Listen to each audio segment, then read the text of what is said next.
Hi everyone, I'm Chantel with Wildberry Studio, and today I have my this is the kind of monthly subscription thing that I get from Alum Ink.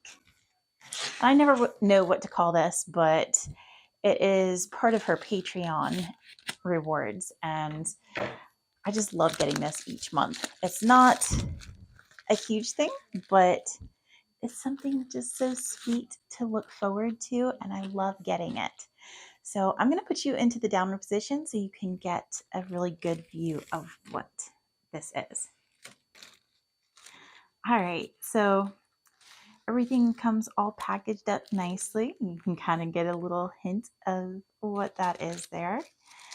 That's the sticker, and this is the pin. Actually, let's start with the sticker since you already kind of got a hint of it. A little glimpse, I should say. Now, like I said, this is her monthly rewards for her Patreon members. And I will link her down in the description box below. And the focus of this month was Spinosaurus, which I love dinosaurs. If you know me, you know I love dinosaurs. I think my favorite movies are the Jurassic Park movies. I really wish they would have had more Spinosaurs in those. I think there was, I think they maybe had them in one of them. Maybe? I don't know. I know there was an Allosaur, I think in the third or fourth movie.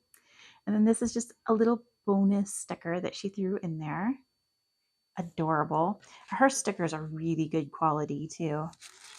They hold up really nicely. And then the other part of it is a lovely pen.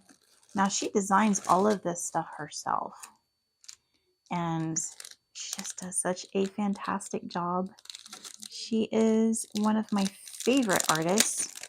I love seeing all the new things that she comes up with. And there, you can see that the enamel on those pens is filled all the way up. Hope that's focusing on that nicely. But I just love it when pens are completely full with the enamel like that. I don't know, it's just, it feels a little bit more luxurious than the ones that are kind of half empty. And then there's the matching sticker. All right, that's it, guys. I hope you enjoyed this, and don't forget, I will link her down in the description box below. Also, she's got this little card in here, and I'm going to try and get that up there. So if you want to scan the QR code, try and get it in focus, and it's got to turn. And there's that QR code too, so maybe it'll scan better from there. All right. Thank you so much for joining me. I hope you guys have a beautiful rest of your day. Don't forget to hit like and subscribe, and I will see you guys again next time. Bye.